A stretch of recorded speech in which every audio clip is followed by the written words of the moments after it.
right, everybody. October 8th, 2024. Interesting day in the markets. Some things up, some things down. But overall, it was pretty fun. Rock Lab still holding up well. Palantir doing well. You weren't in the China trade, so it was fun for you, bro. We'll get into that. I was. When was that? I guess markets opened up yesterday, and I was looking at it, and I was like, "There's no way," right? Because I think they opened up 8 or 9 p.m. my time, and I was like, "Oh, I'm expecting this big spike up. I'm expecting Xi to, get us to the moon or whoever their equivalent of their Federal Reserve is over there." And it was no bueno, man. As soon as the market, it was almost like the news released a little early because 15 minutes before they started speaking, everything started. And I was like, oh, everything's going to be fine, right? It's going to turn around. Yeah. And then no bueno. But nevertheless, subscribing is completely free. Be able to interact with everybody in the chat box. Glad to be back here, October 8th, 2024. Let's get a little round off before I maybe play a clip or two and hand it over to Mr. Patel. As always, contemplate becoming a member or just continue to subscribe because it's completely free. Apple $225, Amazon $182.50. The Bros hanging in just below $32. Google hanging in mid 160s. Palantir, I don't know why, but it's at $41.50. SPY 57.2, so almost at all-time highs there. The Qs 488.90. Bitcoin hanging out at 62,000. Oil pulling back from its recent highs of $77, $78, hanging out at 74. And then Henry Hub also pulling back a little bit, $2.70. So, Mr. Patel, where do you want to take this? Because there's a lot of opportunities and a lot of different ways we can go ahead. Okay, so well, first let's talk about China because I think I have a clip as well if you'd rather me start with the clip. Yeah, start off with that. Okay, very good. Let us go. Miss Quick. Chinese stocks began today's session with incredibly strong gains. Strong is an understatement. They started out up about 11%, but that did fade as a key government economic meeting ended with no stimulus announcements. Joining us right now is Patrick Chovanec. He is Silvercrest Asset Management Economic Advisor. Guy looks happy. Patrick, this is something that you've not been a huge fan of. You're not looking at this and thinking this stimulus is going to carry lift all boats for forever. Well, it's been a while since anybody's been excited about China, so that's something. But it's like giving candy to a cancer patient. Make them feel better, yes. Jesus. But does it really change the situation? No. They're shoveling money in the general direction of the stock market and the real estate market. Will that have an effect? I wouldn't want to get in its way. I've seen rallies like this continue in China go up significantly higher than this. But again, if you're a long-term investor, what you're concerned about is whether China's changing direction or not. And people have not been encouraged recently about the direction it's been taking. I think of it kind of like don't fight the Fed sort of mentality, where if China decides that it is going to do this, it will be successful. It'll be successful for a time. And we even saw how dependent it is on if this meeting didn't produce another announcement of more money, it starts to cool off. So the concern that I have... The stocks there still closed up 6 to 9%. The concern that I have is really, is it fixing what's wrong with China's economy? And there are a number of things. Internally, people are concerned about the direction. It's too much top-down, state-led, closing to the rest of the world, on top of the bad debt problems that they already have and need to be addressed. Externally, lots of trade investment tensions, not just with the United States. And that's not going to change depending on who is elected in November. That will still be a real issue. But also with Europe and with other countries. We just saw China retaliate to recent EU tariffs. So China's not going to be able to export its way out of the slowdown that it has without a significant amount of pushback. Yeah, what's the operative term? So Europe was levying tariffs. So tariffs are all over the place. So I don't know what you're supposed to do with them. Kyle Bass was on the other day.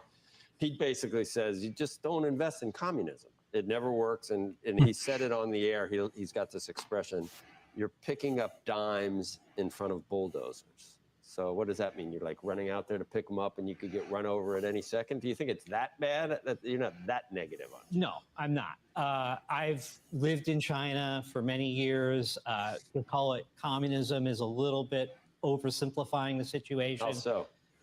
Well, China Because they have is a a market, mixed. they have a market-oriented economy. but It's an economy where for many years they let the market reform it. Right. They benefited from that significantly. It's not Cuba. She has come in It's and pretty changed that. It's a repressive regime. I It is think a the repressive Uyghurs might disagree with you on whether it's communism. Oh, don't get me wrong. I'm not trying to. All right, we could cut this off now. Yeah, so I do want to get your thoughts on it, particularly because I agree with a lot of what he's saying, right? I mean, I've held BABA since like $180 a share. It's been in my portfolio now down 50-60% for quite some time.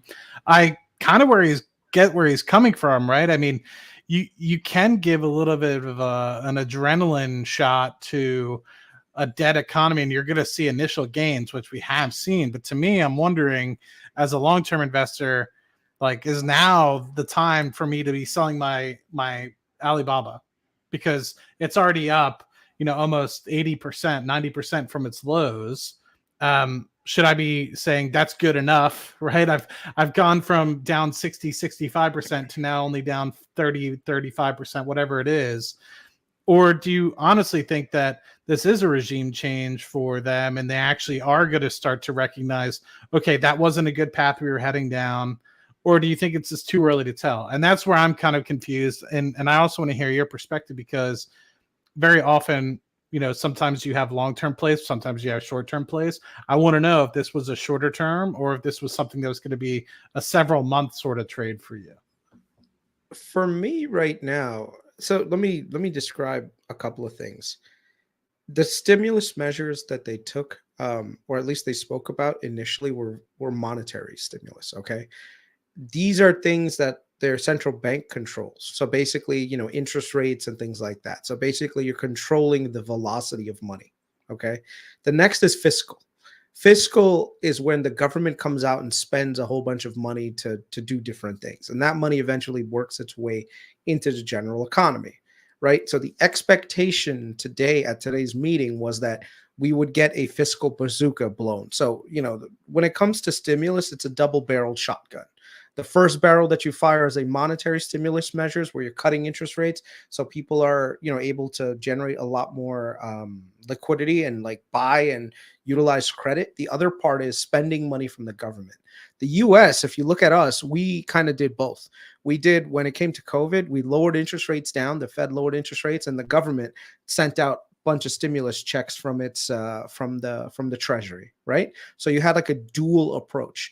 The thing is, China really highlighted a strong monetary support for their economy to basically arrest the current decline in their economy. And instead, now we were essentially anticipating a second barrel to go off. This meeting that happened today, that didn't happen. So they didn't shoot like another shot. The thing is, after really researching today, it's pretty clear that to expect the current people, like that meeting that went off by, I think, the ND something R, they don't control fiscal policy like that. So they're not the ones that are going to be able to highlight that. For some reason, it really got into people's head that China was going to do massive amounts of fiscal stimulus, and that still could very well be the case. But this was not the moment that the party pretty much chose to outline it, nor is it the role of that specific ministry to outline that. So it's like Biden saying we're going to cut interest rates. Right, exactly. Yeah, okay, that makes sense. It's like Biden saying we're going to cut interest rates, or Jerome Powell saying, hey, you know what? The government's going to spend more money next year. Like that's not how it works, right? Yeah. Each person does their own thing. So right now, there is still, in my opinion, anticipation that there's going to be further stimulus coming down the pipeline. Like the country itself is very serious on getting stimulus into the general economy. The other thing is we also kind of needed this pullback a little bit also, because I mean, if you run up 25-30% in less than 30, like what is it, like 2 weeks? Yeah, it's pretty absurd. people are going to take profits. There's no doubt on that, right?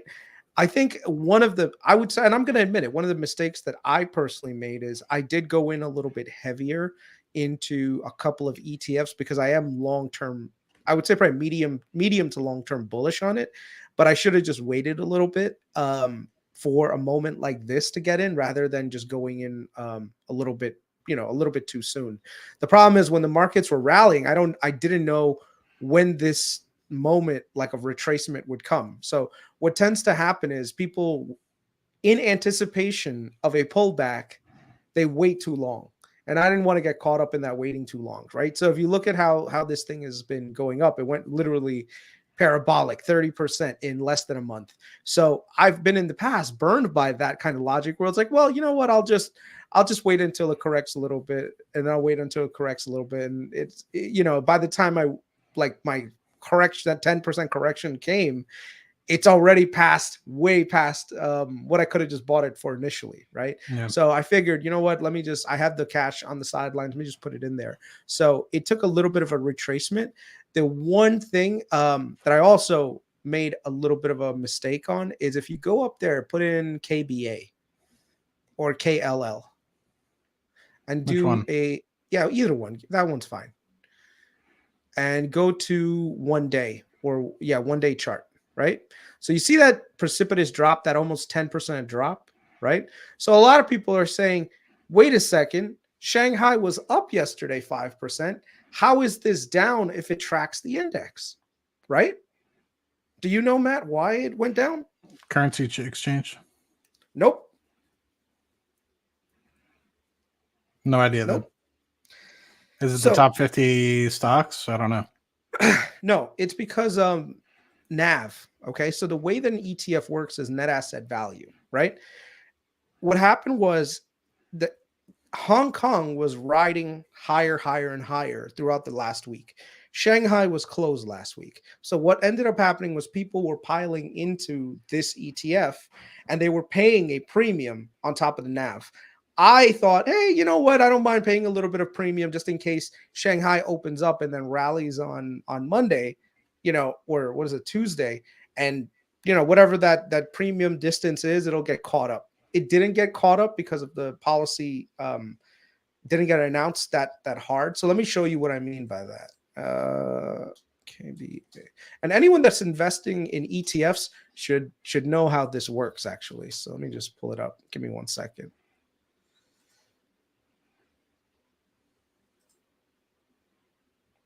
Okay, here we go. Share my screen. Okay, can you guys see this?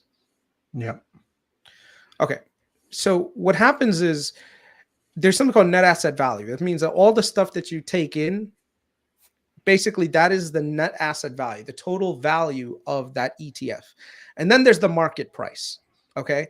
The market price is what the current market price is. This is old data. This is from 10/7. So this is from yesterday. So the market price was $3.93, but the net asset value was $2.69. And so you're basically paying a $4 premium to be in this specific ETF.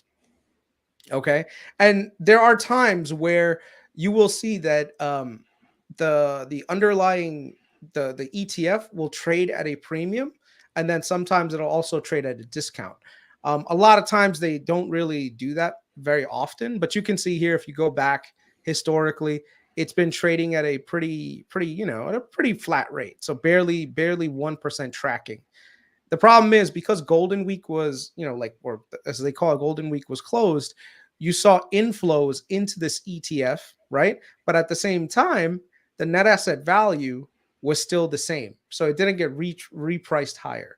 The thing is, yesterday when Shanghai opened up, it opened up higher, up by 10%. So that was really good, but then it kind of came down by 5%.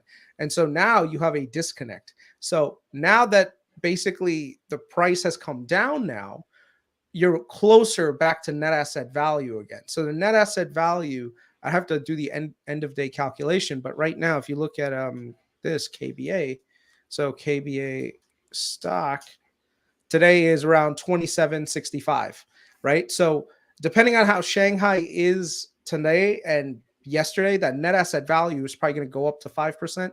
So it's probably going to be close to this right here, to the 27.55. Do you see how that worked out mathematically? Yeah. Yeah. That's interesting.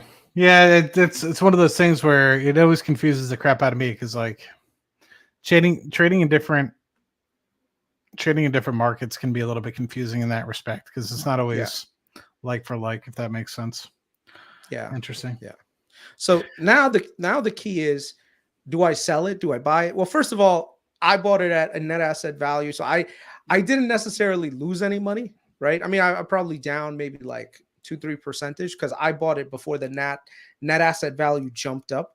But the mistake that I made is I didn't sell on Friday when the net asset premium was exceptionally high, right? Yeah. So whenever you buy an ETF, one of the things you should always keep in mind is that net asset value of that ETF. And if the market price is way beyond that, right, then even on a technical level, you should probably just sell it and wait until it kind of comes back a little bit. I mean, that's a $4 freaking premium on top of NAV, which is kind of crazy if you think about it. Like it's 15%. I mean, in that respect, So, I mean, and I've done that in the past as well. Like, so when I bought GBTC, which is Grayscale Bitcoin Trust, back in 2020, because I was too lazy to set up a wallet and everything like that, so I bought it. You know, on GBTC was a trust ETF that basically held Bitcoin.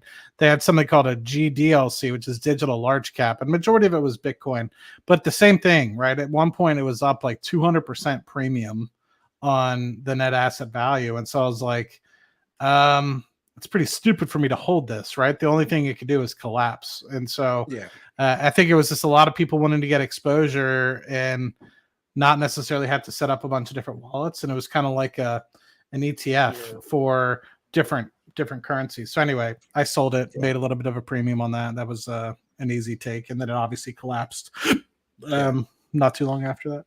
Yeah. So one of the things is when you're dealing with something like this, where you have overnight trading and then like usually when you have prolonged market, like if the market is closed and then like and basically trading is still happening in the underlying, that could theoretically push the premium higher. Now here's the thing, like tonight, if Shanghai does really well again, like because of, let's say, people jump in, like I think the Shanghai market might be open right now. So let me just look at it is let's say composite index. And while you're pulling that up, Seymour Duck, thank you for the gifted. Now Miss Junebug is a member for life. Not for life, but at least for Is it for life? No, it's just knowing she doesn't like us enough to re-up next month, so I get it. Let me see. What is the currently? So it's up slightly right now. Let me just go to it.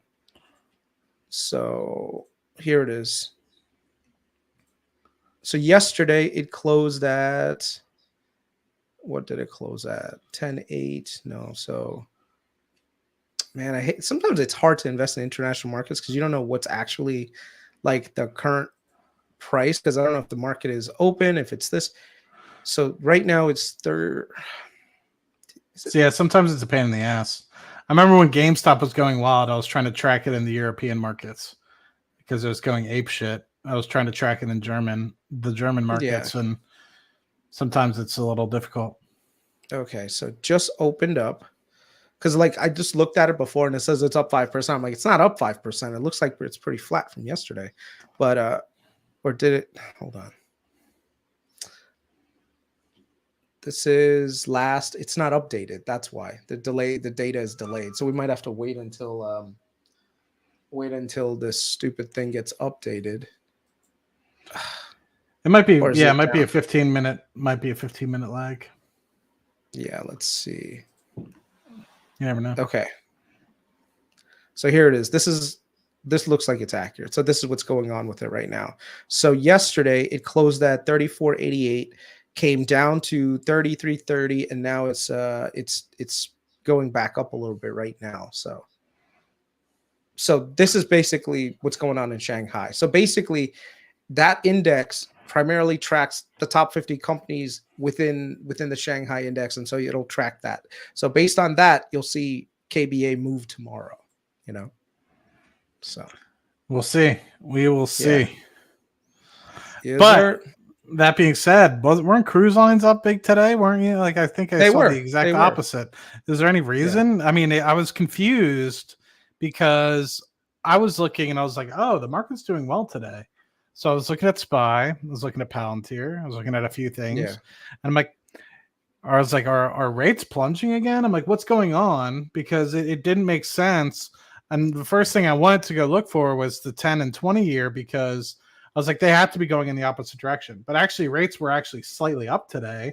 So I was very confused because I don't know if it's just the strength of the markets, what's going on in China. I don't know what exactly was the catalyst for today going okay. And then I saw cruise lines up 4 or 5%. So I was just overall, because I was looking at our public portfolio and I was like, oh, it's actually not as down, because we do have some China exposure in there. So like, it's not as down as I was expecting.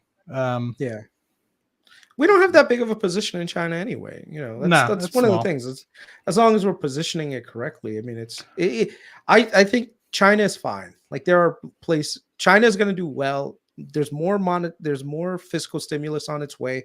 There's even more monetary policy on the way. So I wouldn't worry too much about China long term. So the only people that really need to worry is if you have like short dated options, then definitely something that, hey, you better be careful with. But if you're like if you're medium and long term, you should be fine. So I'm gonna leave China to do its thing. I was smart enough to basically last week take a bunch of my long calls and like decelerate my position. So basically what I did is I bought back my short calls and then I kind of like sold them at a near term maturity. And what I did is I took all of that premium and basically covered all the premium that I had basically put into it. So now it's like free money basically for me, you know? So yeah, that was not too that was dissimilar with what you did with Celsius, if I remember. Yes, very similar to that. So it's just a hedging strategy that you can play. The only thing is I still have 200 calls that I didn't decelerate, so they're still stuck in spread mode. So those are. But I think you bought pretty decently dated, right? It wasn't like it's expiring this week or anything like that. January 2027. So I'm good. Oh, they're 27s. I thought they were like mid 25s or something like that. So you're real good then. Okay, very good. Okay, any guesses? I'm about to pull up our public portfolio. Any guesses what we're up year to date? Man, I don't know. 68%, like normal, like last time. Let's see. Like last time, we weren't up 68%, were we? We weren't? 60%, I think. 60%. We are up. So October 2nd was the last time. Maybe I didn't share it last time. But yeah, October 2nd was the last time. That was 62%. Yeah. As of yesterday, and we actually did end up positive in the market today. Just double check. I'm not sharing anything proprietary. Close this and hit the stream share. Let me move this over here. So let me move this over here so I can see what I'm doing. By the way, some people have really been trying to dance on my grave with Palantir. They're like, oh, I hope you closed out those puts. Like, yeah, I closed out my iron condors. They weren't puts. And I closed them out a while ago. So, you know, I posted on Twitter. I for all the people that like are always watching me on Twitter for my demise, I'm surprised they didn't know that. So, no, sometimes it's fun. Sometimes it's fun to jab at people. I did lose a little bit of money on it, so I mean, maybe that'll help a little bit. Yeah, but it just doesn't make sense. I mean, even still, I was like looking at this point and we'll get into the public portfolio. I was like looking, and I was like, this seems something else has to be going on. It's like I get it. It's joined the S&P 500, but like that's literally a couple weeks ago at this point. So to me, it's like if anybody were to have bought, you know, I feel like it would be running out of steam at this point. So I'm surprised it's kind of persisted into this week. Granted, there was a slight pullback yesterday. So I don't know. I don't know if it's like another push, if it's just other people getting involved. Is it hedge funds? You know, is it people still trying to get exposure to artificial intelligence? Maybe I'm maybe I'm being too pessimistic and understanding maybe the other funds that might be wanting to buy into Palantir now that they know that it's profitable, now that they know that the S&P 500 is involved. Maybe they're trying to put them into a defense fund or an artificial intelligence fund, and you still have a lot of additional money being flooded into it. I don't know, but to me, I was just kind of surprised it's persisted this long. So congrats to everybody that's remained invested. I'm scared that people are gonna jump in. This is my fear, because the same thing happened in January, February 2021. Granted, I felt like the peak was a little bit faster than what we're seeing here, but everybody and their mom started buying in, and this is why Palantir for a while was labeled a meme stock. So everybody and their mom was piling in, and it was for the wrong reasons, right? And so I think that a lot of people at this point are kind of doing the same, because you think comparable price run, it went from not comparable. It went from about $10, and within 3 months it was 45 at a midday peak. And not only that, but it went from like $37, $38 to 45 intraday, and then pulled back to close at like $38, $39. So talk about a price swing intraday. So if you think about it in that respect, like I just hope people are buying that want to be buying for the long term, not because they think it's going to be making 50 or 60 bucks tomorrow and they can just buy and sell it. Because I think a lot of people could, if they are doing it for that reason, could be caught with their hand in the cookie jar, as good old TJ likes to say. And they might be holding the stock a lot longer and sitting on paper losses if they're buying here. I still think that while it's a great company, and I'm not selling any, unless my shares get called away from a covered call, then I think that it's like a low 30s, high 20s sort of stock right now. It just doesn't justify the current price multiples. But anyway, hopping into the portfolio. Sorry, do you want to rebuttal on something? Yeah. I mean, the markets, they can get irrational, right? So for right now, I've noticed there's a lot of interest all over the internet. People are really pumping it. I know that it doesn't seem like, oh, the retail investors, they can't pump this thing. No, it's possible. Trust me, it's more than possible, especially if you get enough people to throw money at it. What's funny is that today Amir messaged me during the day. He's like, oh, I'm going to do a stream where I go through like my conversation with Amit about investing in Palantir and why, what are the bear cases? And the thing is, a lot of the points that they brought up, that I was being very generalistic with my ideas. So what I'm saying is the general market does this, so that definitely it's going to happen to Palantir. And I'm like, I wouldn't say that that's like the thing that I'm trying to go for. What I meant to say is irrationality, when it comes to like a singular thing, tends to always come back to the mean again. That is like a general thing that tends to happen. Now, they were expecting more of a qualitative like bear argument against Palantir, like, oh, like what, like tell me the bad quality of Palantir's earnings or the bad quality of the product. And I'm like, hey, listen, the bad quality of the product is not something that I know a whole lot about technically. And I don't think that majority of the people that talk about Palantir know much about it on a technical basis, So I feel like when some people say, oh, it's like one of the comments, I'm sorry, Doug, I know you really love Palantir, but he's like, it's literally the Rolls Royce of AI. Based on what? Like, because what Alex Karp said, it's the Rolls Royce of AI. Like, a lot of it's very, very subjective. And I think when anybody ever talks about things reverting back to the mean, this is immediately what comes to my mind. So for everybody to get their eye into it, and this is one of the reasons why I invested back into Amazon back in 2022. So this is the quarterly chart of e-commerce sales as a percentage of total sales in the United States. And so you could see back in the early 2000s, it was less than 1%, right? And that's when Amazon was very, very small. But this is, mid-pandemic, right? Nobody was going out. People were just ordering off Amazon. They were letting the warehouse workers, deliver things straight to their front door, understandably. So when it came time, everybody was just like, okay, Google's going back to crap, Amazon's going back to crap, Target. You had all these commerce companies, e-commerce companies really starting to take a dive. And I was like, this is perfect. I was like, this is going to revert back to the mean, which is to me like flatlined, right? And then what happened? If you drew a trend line, it came right back up and started, and they were doing cost cutting and everything to be able to, instead of focus on growing as much as they did, because they literally went, 4 or 5% several years ahead in the matter of a couple months, if not like 6 months. They basically said we over forecasted. We assumed that this growth was going to happen forever. Google did it. Amazon did it. A lot of people. And what happened? It regressed back to the mean and continued. And so if you look at like a chart on Palantir, yeah, I can understand if the chart and the price to sales were to track some sort of trend.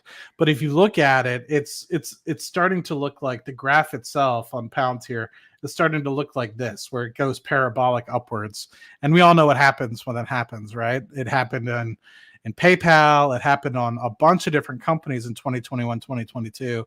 And so I just anticipate there's going to be a snapback. I'm not saying it's going to zero, guys. Like I still hold the shares, right? But just be a little bit rational. So when everyone talks about reverting to the mean, I think that's one of the most classic scenarios. Yeah, and like I said, it's still a good company. It's just the valuation has gone a little bit beyond. And right now, it's funny how everyone's models have basically shifted. So it was, yeah, this is going to grow 20% year over year for the next, 5 years. And this is the model and this is the price that it should be. And now that the price has gone up, it's like, oh, yeah, I owe 25% year over year growth for the next 5 years. And now that it's gone up, like, 30% growth year over year for the next 5 years. And it's like, yeah. It's like, come on, like which one is it? Is it 20? It might take the rest of October, but I and I hope I eat my words on this, but I have a feeling that when we do have the earnings report and at the end of October, early November, if we don't get 30% year over year growth, the stock is going to not do well the next day or two. So I'm actually kind of curious if they're going to do it before market open or after, because most people think that if they do it, I guess last time they did it after market close. Anyway, some people try to predict if it's a good quarter or bad quarter, depending on when they do it, if they do it before market or after. But anyway, hop over to the public portfolio. Sorry, I didn't take a screenshot in terms of total value, but you can see we're still up, believe it or not. Earlier today, we were down a little bit, but I think we got saved by the cruise lines. So you can see FXI was down 9%, KALL was down 13%, but we're not down total, right? FXI, we're still actually up. So I think it's pretty funny. Like, Chris, I apologize. I was giving you crap, but I think I said it last night before I went to bed. People were like, oh my God, what's going on with China? And I'm like, I know, man, it's tough. Prices aren't as, haven't seen this since last Thursday. So you guys are really struggling over here. So it's actually pretty funny that everyone was running around with their heads chopped off. But literally, if you take into consideration, like you said earlier, it's literally up 30% in a month. It's insane. I've only seen India and the Chinese markets do that. I don't know if like the Euro X or that's because they're emerging markets. FTSE. Emerging markets always tend to outdo it like that. So yeah. So anyway, I was just impressed. You still had the Carnival cruise and NCLH come through, and man, even NEXT is doing a little bit of a reversal. Not a reversal per se, but showing a little bit of strength. So yeah. No, I mean, like I said, the portfolio's set up nicely. We've got fixed income layered in there. That's doing okay. We've got some like what do they call long swings there. We've got some emerging market now. So we've got I like the fact that we have a I wouldn't say like super diversified, but it's diversified across asset classes that can benefit from cuts, and also like they're not all correlated to like one thing, right? So one of the things I've seen with certain portfolios is that they're all correlated to like one specific sector or one specific industry. And then whenever that industry tanks, like their entire portfolio tanks, there's no like, oh yeah, there's no coverage anywhere else. So as an example, like, so some people, they only like investing in tech. So they'll only look at like all the tech companies, and that's like their portfolio, tech. All So right. yeah, look at some phone companies. Look at some, there's other parts of the market that are always worth looking at. And the thing is, especially if things get oversold, like clearly Carnival and Norwegian were oversold. They're both recovering nicely, so it makes sense to be in them. And when they did run up, we took a bit of profit and deployed it in other places that have also run up. And that's how you get this compounding effect in the portfolio, where even though one or two of the securities that you have are, like doing well, the entire portfolio is the gain, is basically what you're trying to go after. Right. So right now, if you see like with Celsius, like we had a good position in Celsius that generated us some money, but it also, didn't make sense at certain points and the data had changed. So we got out of it. Now, here's the thing that we're going to probably end up running into, which is we have how many positions now? 1, 2, 3, 4, 5, 6, 7, 8, 9, 10, 11, 12.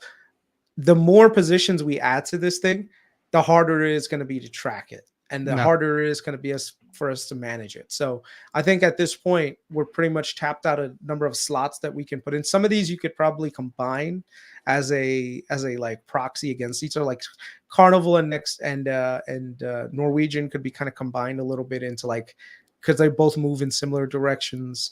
Brookfield and Vornado, you can probably put together a little bit also, because those are office building REITs. So like that's another category. Celsius and HIMS is like a consumer focused thing. Next Decade is our energy play, like long shot energy play. Bitcoin is like the speculative play. Same Hey thing man, with it's gonna be Epsilon. fun watching over the next Yeah. 9 months. I'm still holding. I'm still Yeah. believing her. I'm still a believer. Yeah.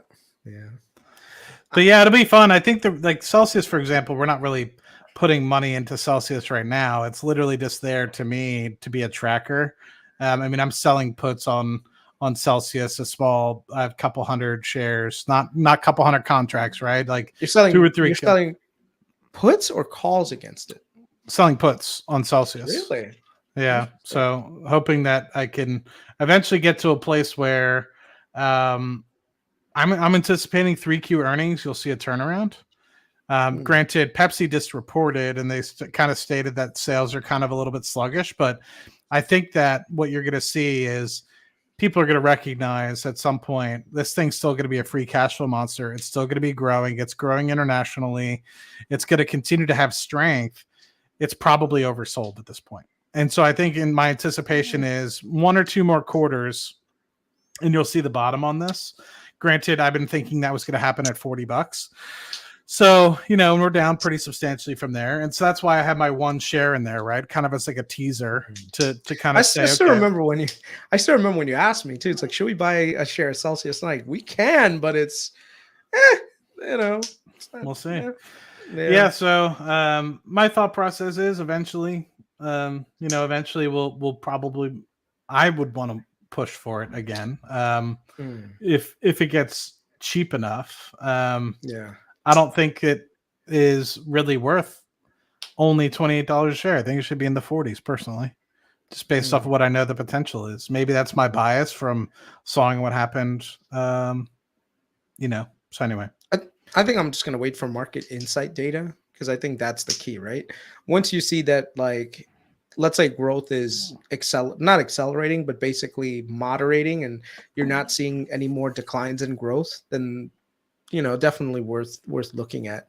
The problem though, Matt, that I keep seeing with regards to this is that there's just so many energy drink players out there that now like the amount of competition is just absolutely crazy, So you're not wrong, Chris, but I always think about the buybacks and it's still relatively cheap and they have a lot of money on hand. So I get stuck between a rock and a hard place where I'm like, ooh, if these guys continue to do the aggressive buybacks that they have been doing at 100 million here, 100 million there, it could really help. So we'll see.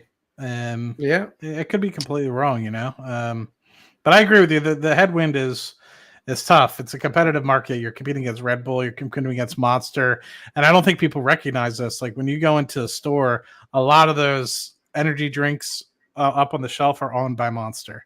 I might not say Monster, but Mhm.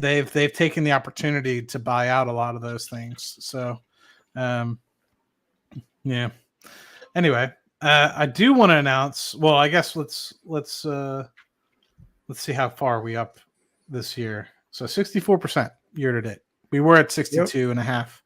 So can't complain. Yeah. And June Bug's asking about Rocket Lab. So I have a crap ton of Rocket Lab in my personal portfolio. And so when it ran up to like $8 or something like that, I said, Chris, I'm selling Rocket Lab. I think it's going to pull back. And this is more of like to me, Rocket Lab in here was, I don't want to say a short-term trade, but I was thinking, well, I'm not selling it in my personal portfolio, but I still wanted to take some profit somewhere. So I took it in this portfolio, unfortunately. So this one did not get to stay. So I'm actually kind of curious now how much we made on that. Not a lot. We didn't have a lot of shares, but I haven't sold any of my personal portfolio. But I didn't want to let people know. I think I might have told you this. Maybe I didn't. I sold TQQQ. Yeah. Oh, you did? Yep. Curious on your thoughts. Completely? Completely. Why? You don't think we're closer to all-time highs at the moment? I think we are at all-time highs, but I thought you were just going to hold for I thought the same too, and then I was like, you know what? I was like, I could always, and my biggest thing that I regretted in 2021, 2022 was we had talked about this, a group of guys that I used to sell puts with. We talked about pretty much holding up into the SPY, putting profits into SPY, and then on big pullbacks, like what we saw in 2022, start to DCA into TQQQ. And so, I don't know. My thought process is the following. I don't like to time a lot of things. I'm mostly a buy and hold kind of guy. But I think with something like TQQQ, let's just pull it up really quick because it's actually very interesting. You would anticipate that it's probably at all-time highs, right? TQQQ? Yeah. It is not. Really? It is not all-time highs. And this is part of the reason why I was like, you know what? And granted, I feel like an idiot because I sold it like 69 and it bumped up 4% today. But let's pull up five year chart. Yeah, you're right. Okay. Yeah. 2021, it peaked out at $88 and then it took the dive. And I held this whole time. $88 and it peaked down at $20. So I don't know what that drop is, but it's big, right? Yeah. And it did get to the $81 range, and I was like, well, are we going to go to 600 or 6,000 on the SPY? Like, what's the deal? And so I held, but remember that brief stint in August when we had a pullback because of the carry trade? Yeah. It dropped from $80 to $58.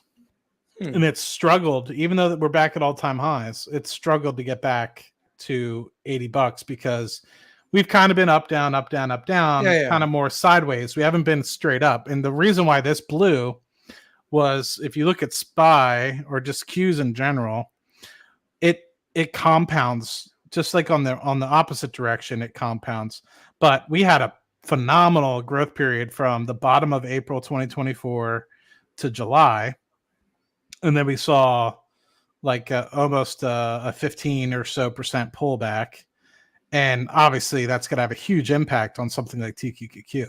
And so since then we've kind of been up, a little bit more volatile versus like what we saw in the first half of the year, which is a complete rip up. So my thought process is, yeah, maybe it gets back to $80. I'm not saying that we're done. I still see that there might be a little bit more room. Some people are starting to pull out the $6,000 target on the SP 500. I think Goldman did. But to me, I'm like, it's one of those things where if you do pull back, you pull back hard. And it almost would allow me to almost double up on my shares if you think about it. So if I actually see it drop to the 50s or the 40s again, and I'm able to buy back in, it was worth like about $100,000. So I had about, between two accounts, I had about 1,600 shares. 1,500, 1,600 shares. And so if it drops and I'm able to get, another, if about the same, if not even double the shares in the long term, then it might be one of the better trades that I've ever had. So I don't know. We'll see what ends up happening. Okay. Yeah. For me, these things are always momentum trades. They're never, in my opinion, like buy and hold kind of things. You know, the minute you start buying and holding these things, you're taking on a lot of risk because they're always tracking 3. So what ends up happening is, let's say you go up by 10%. But then you go down by 10%. Now what happens is that 10% you go down by is like 30%. And the thing is, now you have to, in order to catch up to that, you have to like really outperform the hell out of the underlying, So it's better just to sometimes just buy the underlying. And, the only time where you're supposed to technically use these momentum things is specifically for a trade when you think like, hey, you know what? The market is oversold. Let me buy some of this stuff and ride it higher and then dump it before the market sells it off. So it's more of a trading instrument than a buy and hold kind of thing. So yeah, I mean, to be fair, I rarely take profits, and that's one of the only ones that I've ever really been like, you know what? If I were to take profits on anything, and I think it markets at all-time highs, I don't want to sell Palantir. I don't want to sell Rocket Lab. I don't want to sell SLG. I already trimmed enough out of SLG. There's very few things that are left. Google's not done. Amazon's not done. Short term, they might be. They could pull back 20, 30%. In fact, I anticipated at some point in the next 2 to 3 years. But to me, I was just like, when that does happen, pulls back 10, 15% in TQQQ. Yeah. I'm going to have some money on the side. What's the worst that happens? I put it in SPY. SPY goes down 20%, but TQQQ goes down 60%. I moved the money from SPY, tax loss harvest, put it into TQQQ. So it'll be that was always a talk that we talked about with some of my buddies back in the day, and I never did it in 2022, and I regret it. So I don't know. We'll see what happens. Okay. Yep. Oh man. I think that's it for today, man. I don't have much. Just basically been trying to sleep off, catch some sleep, maybe do some research on some Chinese stuff. That's about it. China, cool. Man. China. Well, I'm gonna watch this last clip because I haven't seen it yet. It's basically just talking about the market. Where did it go? And then you can call it if you would like. That's not a problem. But I'll talk to you later, man. Good seeing you. Later, dude. Take care. Later, brother. All right. So I'm just going to stay on for a quick moment and share this clip because I have yet to see it, but I'm kind of curious as well because I will listen to the first 5 or 10 seconds. And I'm also kind of in this no man's land in my head where I'm like, interest rates are still going in the wrong direction in terms of, treasury yields are going in the wrong direction, even though I think we're going to get more aggressive on rate cuts going into the future. So I'm kind of sitting here shrugging. It's part of the reason why I sold TQQQ. So let's just give a listen. Joining me now, back at Post 9, Vantage Rock's Avery Sheffield. Welcome back. Great to be here. So you're not as bullish as some of the others who've been on the program here before you today. No, I'm not. I mean, the market is expensive, right? 21 and a half times the S&P, 28 times the NASDAQ. Cyclically adjusted Case-Shiller 35 times. It's actually almost the second highest. It's been back to the late 1800s. You have put-call ratios expressing extreme bullishness.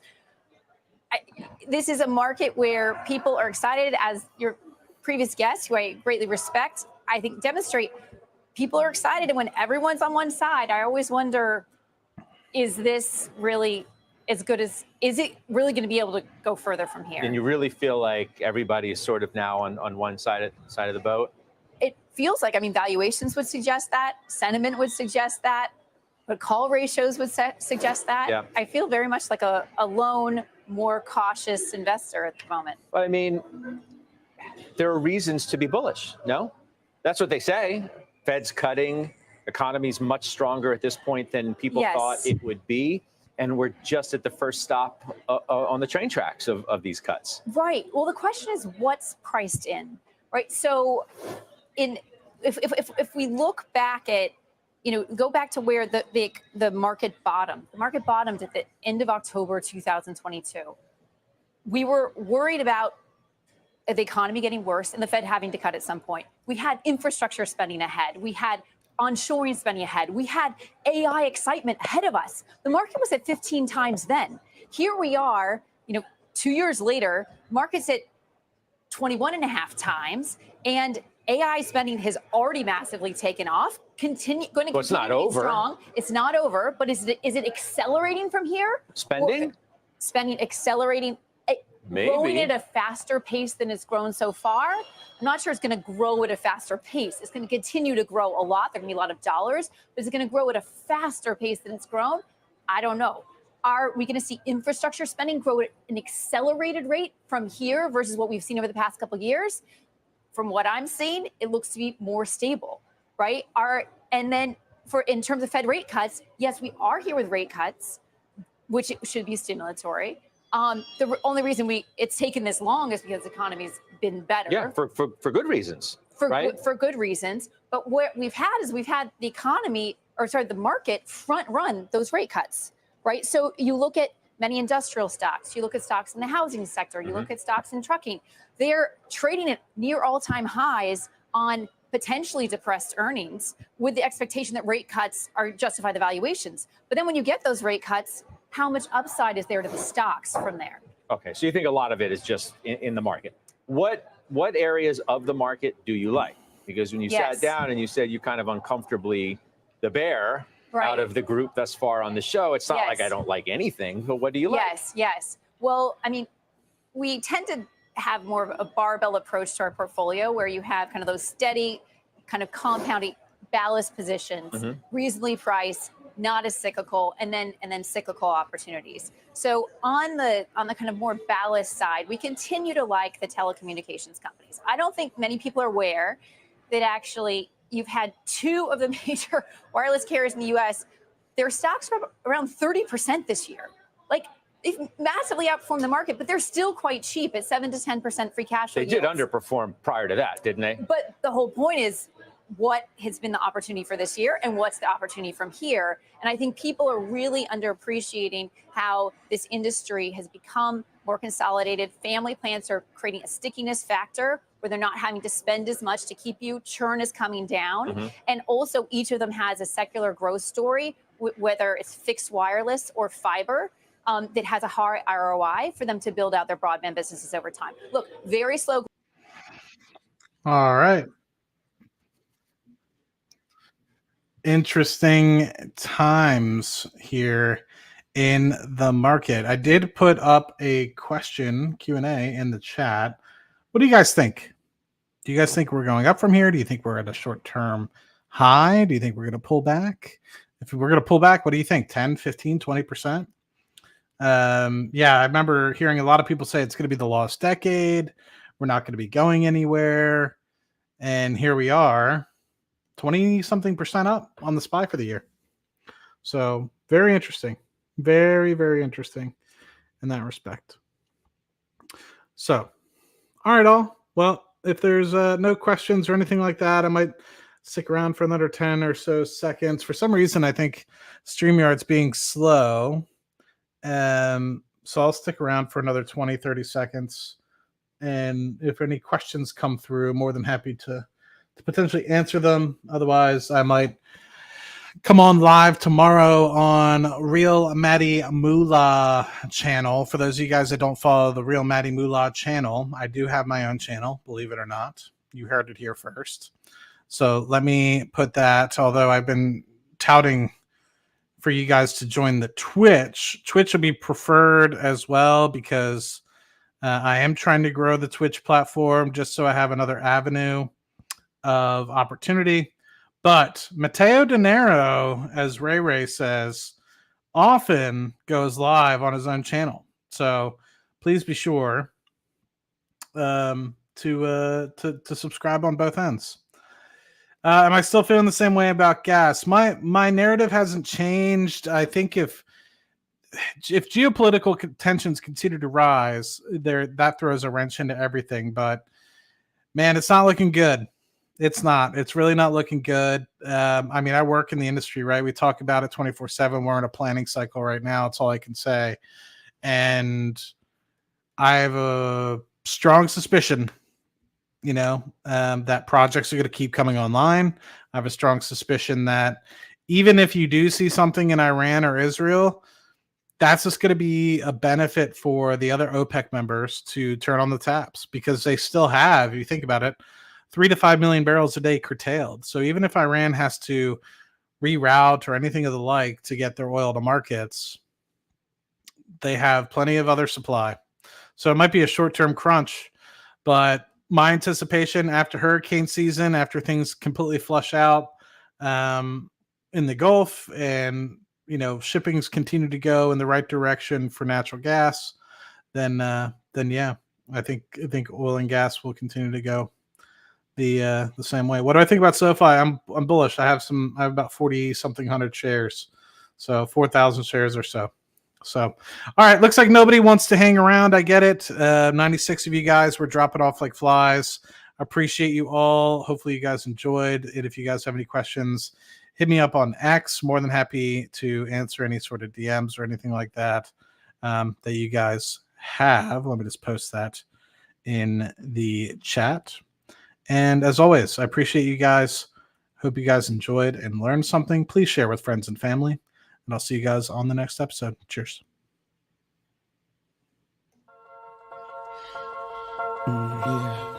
Greed is good. The stock is going to go up, down, sideways, or in fucking circles. It's all a fugazi. Sell it all. Greed is good. Huge upside potential, upwards of $60,000.